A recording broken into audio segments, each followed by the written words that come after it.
กับสบายดีพ่อแม่พี่น้องเมื่อสุขสุขคนเนาะมื้อนี้ก็มาอยู่ในสองของสาวนิทพาซุมคือเก่าเด้อทุกคนแล้วก็มื้อนี้เนาะสาวนิทสิพาพี่พาน้องไปงานบุญเนาะไปทำบุญด้วยกันว่าซั่นซะมาเฮ็ดบุญด้วยกันก็คือมื้อนี้เนาะสาวนิทก็มีโอกาสดีๆที่ว่าได้มาบุญกองเขาเด้อทุกคนมาบุญกองเขาทางฝั่งลาวเนาะตอนนี้สาวนิทก็เดินทางมา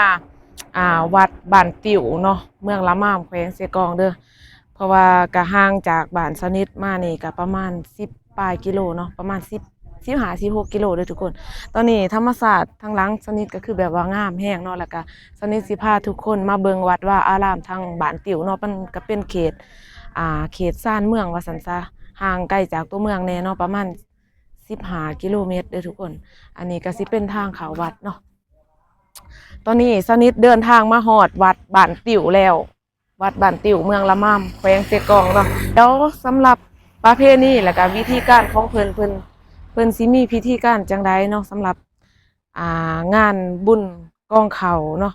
นิดเองก็บ่เคยมาบุญกองเขาจักเทื่อเด้อทุกคนแต่ว่าตอนนี้เฮาก็กะเกี่ยมเนาะสนิทก็ถือมาเป็นข้าวเปลือกเนาะประมาณ3กิโลเด้อทุกคน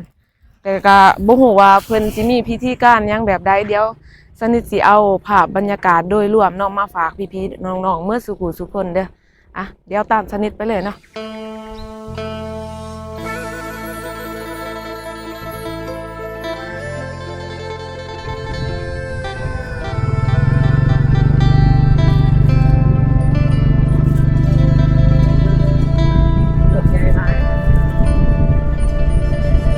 วัดนี่ก็คืออยู่ป่านี่ทุกคน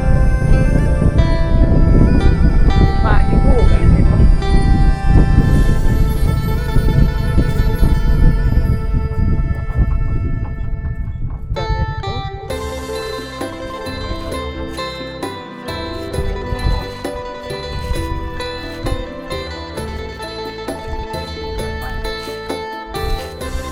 กลับมาคัน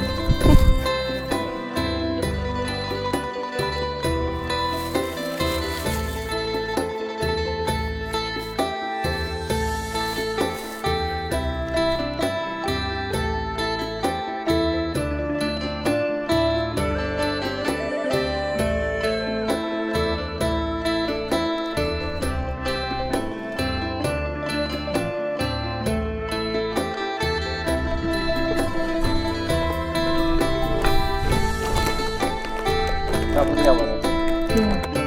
กับมือกล่อง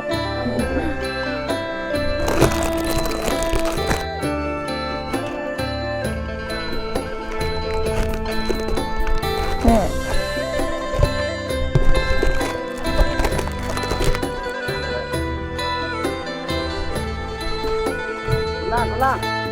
ล่างไอ้ของต้นเนี่ย ดอกไม้กับเงิน ประ จั จั ง นทร์อาหารมันต้องมาเด็ดเราได้มาเด็ดได้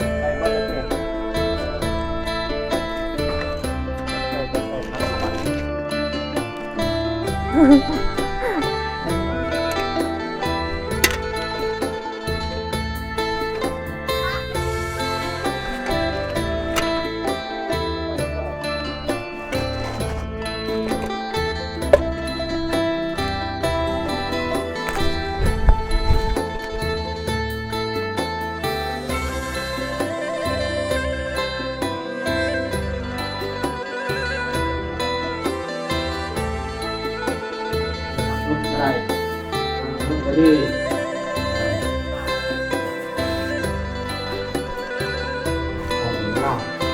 เอาเวลาต่อไปก็ได้เข้าสู่พิธีก็เอาผาดเด้อพร้อมกันเด้อ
อันนี้ก็สิเป็นบอนเพิ่นไหวดูกเนาะ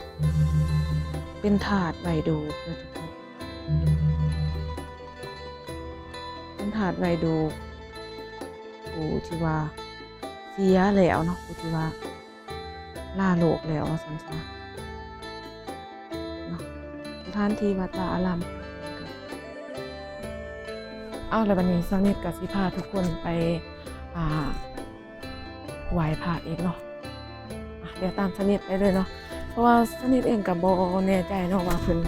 มีพิธีการอีหยังแบบใดนะทุกคนก็คือกำลังหากะหม่อมบุญข้าวเปลือกเนาะว่าอะไรกันเดี๋ยวเฮามาเบิ่งพิธีการเพิ่นต่อไปอีกเนาะว่าเพิ่นสิมีพิธีการอีหยังแบบใดเด้อทุกคนเดี๋ยวตามสนิทไปเลยเนาะเดี๋ยวบุญนำกันเด้อทุกคน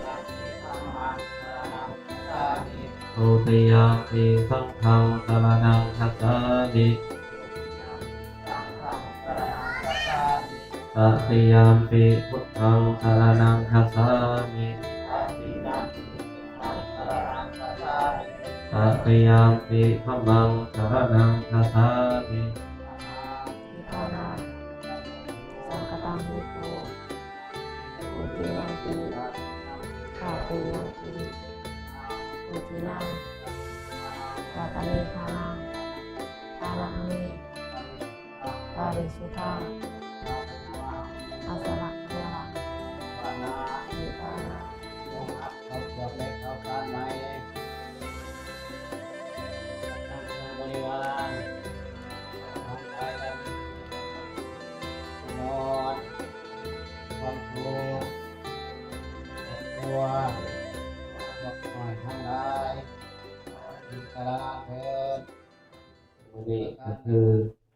ให้มีการถวายภัตตาหารบิณฑบาต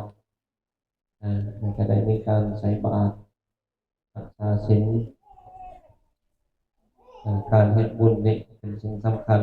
ที่องค์พระสัมมาสัมพุทธเจ้าท่านตรัสไว้ว่า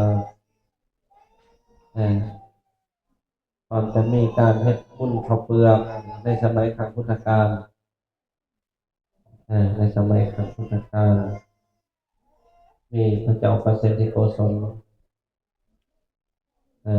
อยู่เมืองสาวัตถีเพิ่นใดถ้าผู้ใดมีจิตใจนำใช้ศรัทธาแล้วได้มาถวายข้าวเปลือกสร้างเป็นเจดีย์เจดีย์ข้าวเปลือกวาลุขะเจดีย์ธัญญราสิงธัญญราสิงตัวข้าวเปลือกบุคคลผู้นั้นจะได้อานิสงส์จะบ่ได้ไปเกิดในอบายจะบ่ได้ไปตกนรกหาหอยสาบหาหอยสาบเลยแต่ผู้ใดมีจิตใจเลื่อมใสศรัทธา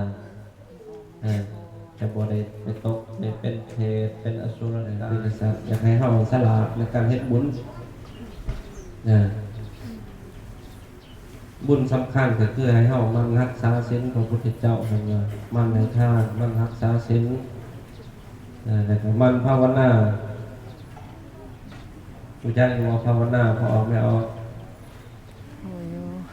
คือการพัฒนาจิตของเฮาให้มันดีขึ้นของพระพุทธเจ้าทั้งว่าคงกับภาษาลาวเฮาเรียกว่าพัฒนาการพัฒนาเนี่ยให้มันดีขึ้นให้มันดีขึ้นไหนเป็นจังเอิ้นว่าพัฒนา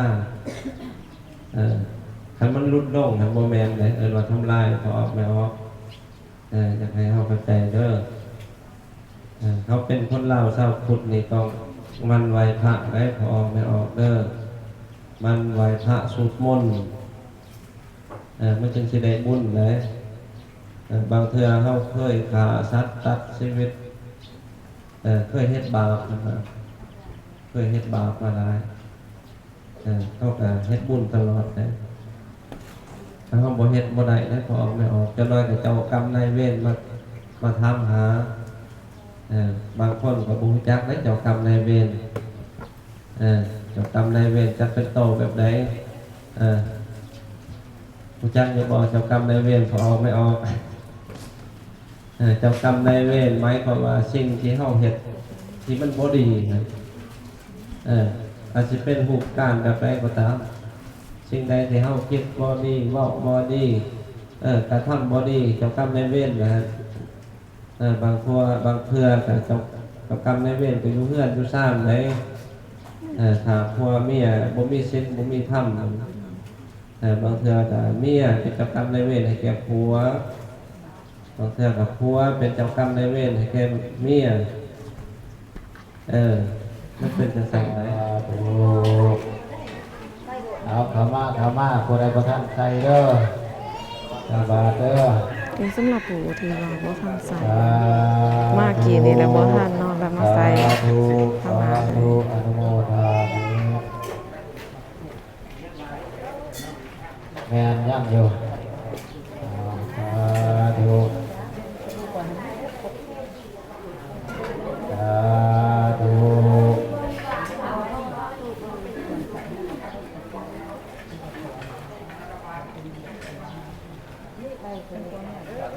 สาธุสาธุพร้อมกันเด้อสาธุพร้อมกันเด้อได้บุญนำกันเด้อสาธุสาธุเอาสาธุพร้อมกันเด้อสาธุสาธุสาธุอนุโมทามิเอาเข้ามาไผนอกเปลี่ยนหน้าเปลี่ยนในทางในบ้านพนอกครับต่อไปจะได้เกานั้น เอาเพ่นข้าวเปลือกมาเลยเด้อมาเลย เพ่นข้าวเปลือกเนาะ เอาสาธุพร้อมกันเด้อมาเลย เด้อ สา ธุ สาธุสาธุอนุโมทามิ รัดของเด้อ ทำคารวะทำพรมาเลย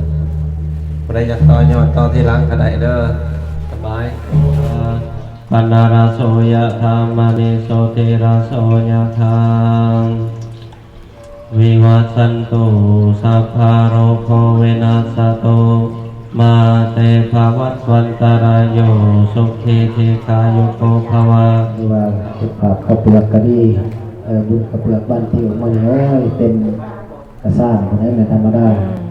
ประจัดงานบุญของบ้านประเพณีเนาะเราของชาวพุทธนะเนาะบุญข้าวเปลือกข้าวสาร ต่อมานิดก็สิมาเทปัจจัยบูรณะค่าน้ำค่าไฟเนาะช่วยทางวัดบ้าน เอา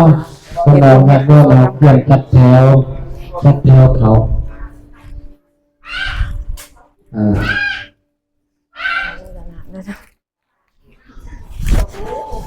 มากันไม่ถูกที่ไหน ไม่ออกนิด ออกนิดเนาะน่าจะมันมีไส้ บูรณะ เป็นโมทนาต่อยอดเสียขนาดค่าไฟขึ้นมา200,000 กีบนะเลยครับไปด้วยบุญขับนำสู่ด้วยไม่ออกด้วยกินแต่ตกจบไปลงขึ้นมาสร้างหลบตุกขึ้นมาทำเสาไรเขาไม่แรงขึ้นมาเนาะใส่ถุงขับคืนด้วยเอ็กซ์นักไก่ได้ใส่ยางไก่ด้วยขอให้ฟังให้โคตรให้นำให้แม่ไม่ได้กันกินแนะนำน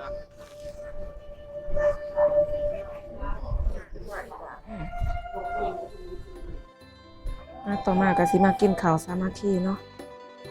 พาทุกคนมากินข้าวสามัคคีอยู่ที่วัดบ้านปิวเด้อทุกคน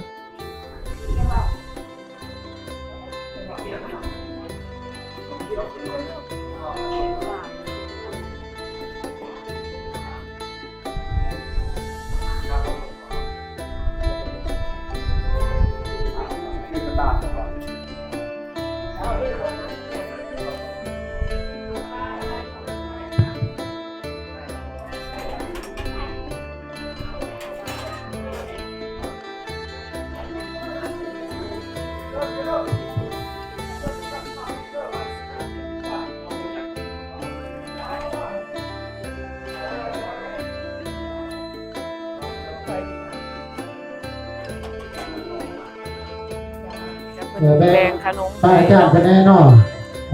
แบ่งขนมให้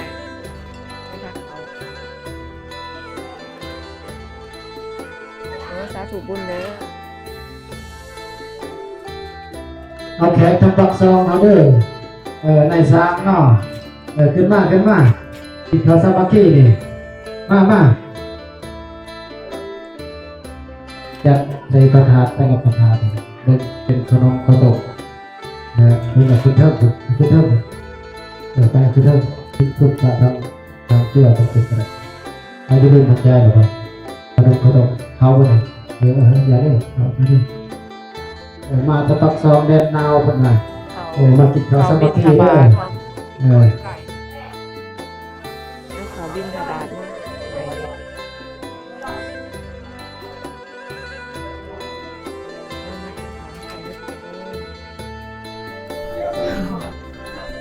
สิได้กลับเด้อบัดนี้ค่ะสิได้กลับเด้อบัดนี้ค่ะอาจารย์ลากลับบัดนี้สิได้เดินทางกลับบัดนี้แม่นเลยลากลับเด้อ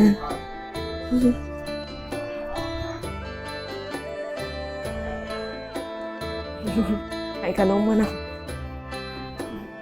น้องคุณเลิกกับใจเด้อ มาให้พ่อบ้านนำเด้อ เด้อสาธุขอบใจเด้อ เอาใส่นำ เลยเลย มาแค่ เลยขอบใจ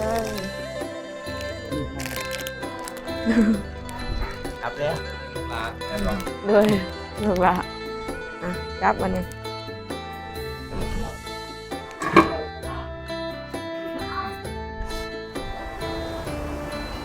ตอนนี้เฮากกำลังเดินทางกลับเด้อทุกคนเราก็มีเด็กๆหน่อยๆเพิ่นมาใส่บาตร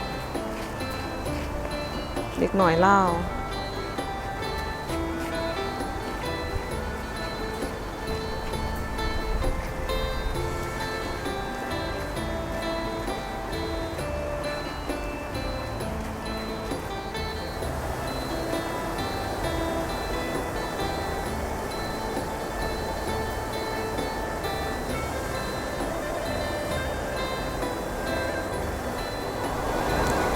บัดนี้ก็หอดเวลาหน้าที่ที่สนิทสิต้องกลับแล้วเด้อทุกคนนี่เนาะก็เอา